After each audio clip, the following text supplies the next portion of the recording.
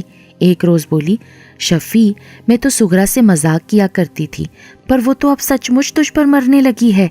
کل رو رہی تھی، میرے پاؤں پکڑ کر بولی، آپا مجھے اس گھر میں تو رکھ لینا۔ میں رضیہ کی بات سن کر سناٹے میں آ گیا۔ پھر وہ کہنے لگی، شفیع میں نے ہی مذاق کیا تھا اور اب مجھے ہی بھگتنا پڑے گا، تو دوسرا بیاہ کر لے ورنہ اس کا خون میرے سر ہو جائے گا۔ میں بولا، ارے کمبخت عورت، تو عورت ہے یا جانور؟ تجھے اس بات کا خیال نہیں کہ دوسرا بیاہ کر کے میں تجھ سے بدل جاؤں گا؟ تو وہ کہنے لگی، سب اپنی اپنی قسمت کا سکھ دکھ پاتے ہیں، میری قسمت میں اگر دکھ لکھا ہے تو چاہے تو دوسرا بیاہ کرے نہ کرے، مجھے کسی نہ کسی بہانے دکھ مل ہی جائے گا۔ لیکن شفیع مجھ سے سغرا کے آنسو نہیں دیکھے جاتے۔ قسم کھا رہی تھی کہ اگر شفیع سے میرا بیاہ نہ ہوا تو زہر پھانک لوں گی، اگر وہ مر گئی تو پھر بتا نا شفیع، قیامت کے دن اسے کیا منہ دکھاؤں گی؟ جب میں خوشی سے تجھے اجازت دے رہی ہوں تو پھر تجھے کیا اعتراض ہے؟ اب بتائیے، دنیا کا وہ کون سا مرد ہوگا جو یہ سن کر دیوانہ نہ ہو جائے کہ ایک عورت اس کی خاطر جان دینے پر تل گئی ہے، اور اس کی اپنی پہلی بیوی کہے کہ جا تجھے اجازت ہے تو اس سے شادی کر لے۔ بہرحال اب جو ہونا تھا ہو چکا تھا۔ سغرا بیمار پڑ گئی۔ میرے چچا نے ڈرتے ڈرتے مجھ سے بات کی کہ اگر سغرا کا کہیں ٹھکانہ ہو جائے تو اس کے سر سے بوجھ اترے گا۔ چاچا کا میں اشارہ سمجھ گیا۔ رضیہ نے ڈھیل ہی اتنی دے رکھی تھی کہ اسے کچھ کہنے کا حوصلہ نہ ہوا۔ میرے چچا نے ابا کو خط لکھ دیا کہ شفیع کو دوسرے بیاہ کی اجازت دے تو یہ میری بیٹی کا ٹھکانہ ہو جائے گا۔ ابا آئے، اس وقت رضیہ اپنے میکے گئی ہوئی تھی۔ ابا نے مجھ سے بات کی، کہنے لگے، دوسری بیوی تو رکھ سکتا ہے تو کر لے، مجھے کوئی اعتراض نہیں، مگر تو اپنی بیوی رضیہ سے اجازت ضرور لے۔ میں نے ابا کو بتایا کہ ابا رضیہ تو راضی ہے، وہ تو خود مجھے کہتی ہے کہ تو سغرا سے دوسری شادی کر لے۔ تو پھر ٹھیک ہے بیٹا، تیرا چچا لڑکی کے نام پر 2 مربع زمین بھی کر رہا ہے، تیرا گزارا بھی اچھا ہو جائے گا۔ ابا اجازت دے کر چلا گیا۔ رضیہ آئی، میں نے اس سے بات کی، وہ تو بہت خوش ہوئی، کہنے لگی، ارے سغرا کو تو میں سوت نہیں اپنی چھوٹی بہن بنا کر رکھوں گی۔ شفیع تو نے میری بات رکھ لی اور میں اپنا فرض نبھاؤں گی۔ لو جی، 2 مہینے میں رضیہ نے چپکے گہنے بھی تیار کر دیے، کپڑے بھی بنوا دیے۔ چچا کے سامنے وہ چپ سی رہتی، چچا بھی اس سے شرمندہ سا نظر آتا تھا، لیکن میرے سامنے وہ خوب چہکتی کہ سغرا کو اس کمرے میں رکھیں گے، نکاح کے دن یہ کپڑے پہناؤں گی، اس طرح اپنے ہاتھوں سے سجاؤں گی۔ میں تو بہت خوش تھا کہ اللہ نے مجھے ایسی اچھی بیوی دی جو خود اپنے ہاتھوں دوسری عورت لا رہی ہے، اپنی سوتن لا رہی ہے۔ اگر رضیہ مجھے ذرا سی بھی محبت دیتی تو میں کبھی دوسرے بیاہ پر رضامند نہ ہوتا۔ سوچتا تھا کہ ایک لڑکی جو شادی سے پہلے میرے نام پر مر مٹی ہے، بیوی بن گئی تو مجھے جنت کا مزہ چکھا دے گی۔ اسی واسطے میں دوسرے بیاہ پر راضی ہو گیا تھا۔ شادی کی تیاری دھوم دھام سے تو کرنی نہیں تھی، چپکے برادری والوں سے چھپ کر ساری تیاریاں مکمل کی۔ رضیہ کا کہنا تھا کہ اس کے میکے والوں کو خبر نہ ہونے پائے، ورنہ وہ سب لاٹھیاں لے کر آ جائیں گے۔ میں نے تھوڑا سا قرض لے کر سارا سامان خریدا، نیا کمرہ ٹھیک ٹھاک کرایا کہ دونوں سوتنے آرام سے رہیں۔ نکاح کا دن مقرر ہوا۔ پہلے طے تھا کہ بارات میں رضیہ بھی ساتھ جائے گی۔ عین وقت پر وہ انکار کر گئی، کہنے لگی، میں گھر ٹھیک ٹھاک کر کے رکھوں گی، تو چلا جا اور اپنی بیوی لے آ۔ میں ڈیرا چلا گیا۔ نکاح کے دوسرے ہی روز سغرا کو لے کر میں گھر آیا تو سارا محلہ دروازے پر اکٹھا تھا، اندر عورتیں بھری ہوئی تھی۔ میں ڈر گیا کہ اللہ جانے کیا معاملہ ہے۔ لوگوں نے ہمیں دیکھا تو منہ پھیر کر چل دیے۔ اندر گیا تو نقشہ ہی عجیب تھا۔ رضیہ نے بال کھول رکھے تھے، گریبان چاک کیے، زمین پر بیٹھی بین کر رہی تھی کہ ہائے لوگوں میں لٹ گئی، میرا شوہر دوسرا نکاح کرنے گیا اور مجھے مار پیٹ کر گھر میں بند کر گیا، میرا سارا زیور چھین کر لے گیا، ہائے میں لٹ گئی، میں برباد ہو گئی۔ اس کے بین سن سن کر عورتیں رونے لگیں، مرد مجھے گالیاں دے رہے تھے، اور میں جو واقعی سغرا کو بیاہ کر لایا تھا مجرم بن کر رہ گیا۔ حیرت سے میری آنکھیں پھٹی کی پھٹی رہ گئیں کہ اس مکار عورت نے مجھے مجبور کر کے دوسرا بیاہ کرایا، اور اب اسے کیا ہو گیا ہے؟ یہ مجھے کس طریقے سے ذلیل کر رہی ہے۔ میں آگے بڑھا، مجھے سامنے دیکھ کر وہ اور چلانے لگی، ہائے لوگوں مجھے بچاؤ، یہ مجھے جان سے مار دے گا، ہائے مجھے بچاؤ، میں مر گئی، میں لٹ گئی، میں برباد ہو گئی۔ عورتیں مجھ سے لپٹ گئیں، کسی نے بال پکڑے، کسی نے بازو کھینچا، مجھے کمرے میں دھکیل دیا۔ سغرا تھر تھر کانپ رہی تھی، بیچاری اکیلی صحن میں کھڑی رو رہی تھی، اور سبھی اس پر تھوک کر چل دیے۔ رضیہ بھی اپنی کسی سہیلی کے ساتھ چل دی کہ یہ آدمی مجھے بعد میں پیٹے گا۔ بچے دونوں چھوڑ گئی کہ اپنے پلے سنبھال، میں اب واپس نہیں آؤں گی، تیری نئی جورو پالے گی انہیں۔ اور پھر ہوا بھی یہی، وہ کمینی کمبخت واپس نہیں آئی، اپنے میکے بھی نہیں گئی۔ اب میں آپ کو کیا بتاؤں وہ کہاں گئی؟ وہ اپنے عاشق کے پاس چلی گئی۔ جی ہاں، عاشق، جس پر وہ بچپن سے جان چھڑکتی تھی۔ یہ حالات مجھے بعد میں معلوم ہوئے کہ جان محمد اس کے باپ کے رشتہ داروں میں سے تھا، دونوں کے بچپن سے تعلقات تھے۔ ایک دن رضیہ کی ماں کو پتہ چلا کہ اس کو تو حمل ٹھہر گیا ہے۔ ماں نے کوشش کر کے اس کی خلاصی کرا دی اور فوراً شادی طے کر دی، اور مجھ بے وقوف آدمی کو پھنسا دیا۔ میں نے کبھی اس کے بارے میں پوچھ گچھ بھی نہیں کی، نہ میں اس ٹائپ کا آدمی تھا جو ان چکروں میں پڑتا، اور میری اسی سادگی سے اس نے فائدہ اٹھایا، مجھے خوب الو بناتی رہی۔ میکے جانے سے اس لیے کتراتی رہی کہ جان محمد وہاں سے چلا گیا تھا، اسے مولوی صاحب نے مار پیٹ کر نکال دیا تھا۔ پھر جب رضیہ اصرار کرنے پر اپنی ماں کی تیمارداری کے لیے گئی تھی، تب وہاں رضیہ کی جان محمد سے دوبارہ ملاقات ہوئی، اور اس طرح رضیہ کا میکے آنا جانا شروع ہو گیا۔ مجھ سے پیچھا چھڑانے کی اس نے جو ترکیب سوچی وہ بھی خوب تھی۔ پہلے مذاق مذاق میں سغرا کو میرے قریب کر دیا، ادھر میرا ذہن ہموار کرتی رہی کہ دوسرا بیاہ کر لوں۔ جب میں راضی ہو گیا تو اپنے ہاتھ سے سارا سامان تیار کروایا۔ لوگوں کو خبر اس واسطے نہیں ہونے دی کہ کہیں اس کی اپنی اصلیت نہ کھل جائے اور اس کا ڈرامہ ناکام نہ ہو جائے۔ میں شادی کرنے گیا تب اس نے وویلا مچا کر لوگوں کی ہمدردی اپنی طرف کر لی، اور اس اسکیم میں پوری طرح کامیاب رہی۔ لوگ اب بھی مجھے گالیاں دیتے ہیں، اور اس نے جو قدم اٹھایا اس کو اچھا کہتے ہیں کہ ایسے مرد کو ایسی ہی سزا ملنی چاہیے تھی۔ ارے کمبخت عورت نے چال ہی ایسی چلی تھی کہ میں لاکھ صفائی بھی بیان کروں میری کون سنے گا۔ وہ خوبصورت تھی، لوگوں کے سامنے میری خدمت بھی خوب کرتی تھی، اپنے میکے بھی شروع میں بہت کم جاتی تھی، میرے رشتہ داروں کی خدمتیں کرتی تھی، یہاں کے لوگ اسے بڑی نیک خدمت گزار عورت سمجھتے تھے۔ لیکن اصلیت اس کی کیا تھی یہ تو یا اس کے گھر والے جانتے ہیں یا میں جانتا ہوں۔ میرے سسر نے مجھ سے معافی بھی مانگی کہ یہ ہماری غلطی تھی، رضیہ کو حمل ٹھہر گیا تھا، بدنامی سے بچنے کے لیے ہم نے اس کا نکاح تیرے ساتھ کر دیا۔ اب مجھے پتا چلا کہ میرا پہلا بچہ میرا نہیں تھا، دوسرے کا بھی مجھے کوئی بھروسہ نہیں۔ مولوی صاحب کہنے لگے کہ مجھے رضیہ کا نکاح جان محمد سے ہی کر دینا چاہیے تھا، خام خواہ تجھے عذاب میں مبتلا کر دیا۔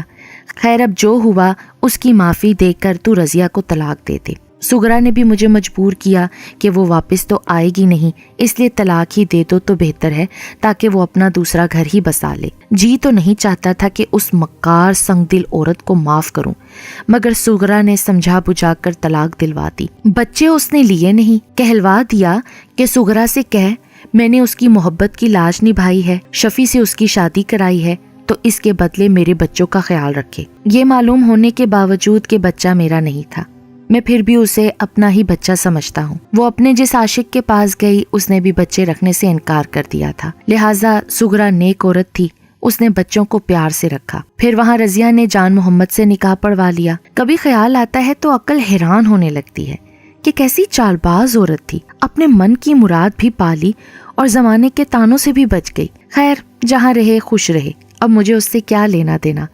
سغرا نے مجھے بھی بے انتہا محبت دی، وہ میری خدمت گزار اور فرما بردار بیوی ہے، میں اس سے بہت خوش ہوں۔ میں شریف آدمی تھا، اچھا ہوا کہ اللہ تعالیٰ نے اس غلیظ عورت سے میری خود ہی جان چھڑوا دی۔